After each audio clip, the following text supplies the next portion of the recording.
In the US, it's no secret that a student's primary schooling plays a crucial role in the trajectory of their life. What college they attend and what career they follow are tied to those early years. School choice has been viewed as a way for families of children who are trapped in poor schools to take control of their education. But how effective is school choice? And does it reduce inequality in educational outcomes?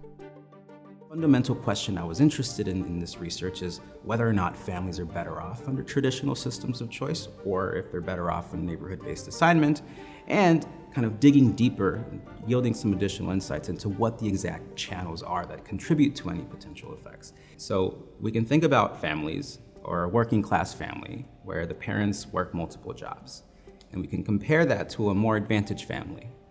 And it is likely that the less advantaged family is not going to have as much time to research schools and look into the school choice process, while the more advantaged family may spend dozens of hours researching schools.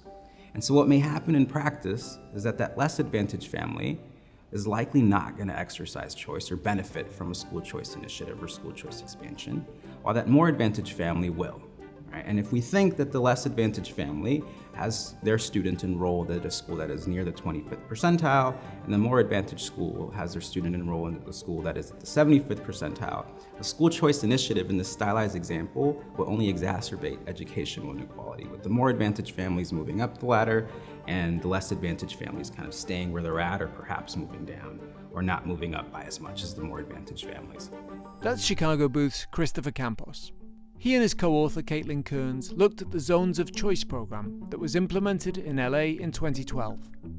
The program allowed school choice in 40% of districts, while maintaining neighborhood-based assignment in the other 60%. Families residing within Zones of Choice had access to several nearby schooling options, accessing anywhere between 2 and 15 programs.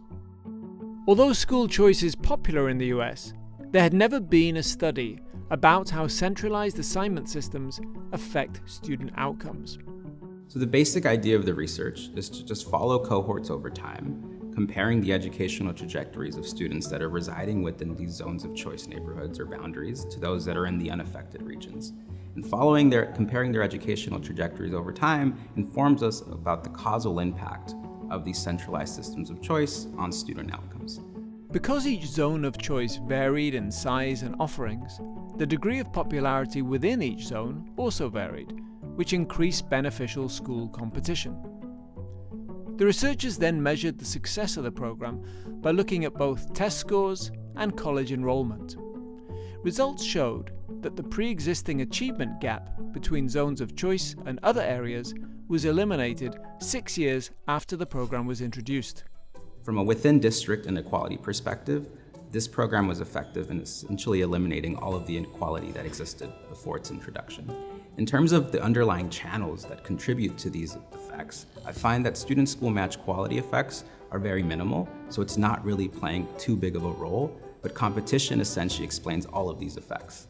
So what I find in practice is that it's the least effective schools at the onset of the program which were compelled to improve the most and increase their overall quality, which boosted students' outcomes and essentially narrowed kind of the inequality in educational outcomes within each zone of choice, but also between zones of choice and non-zones of choice students.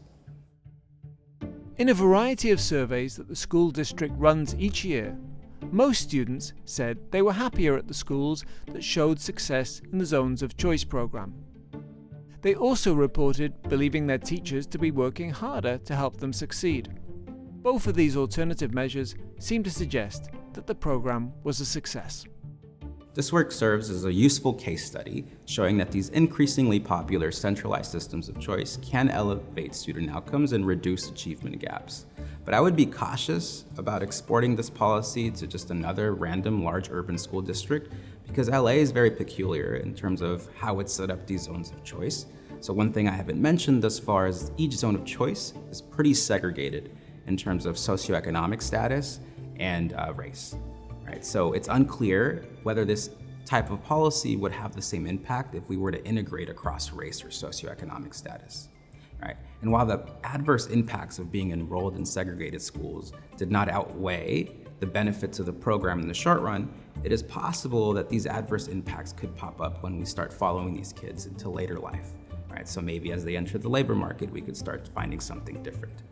But in general, I think this policy serves as a useful case study that we can study a lot more to better understand why school choice can work in some settings and why it doesn't work in other settings.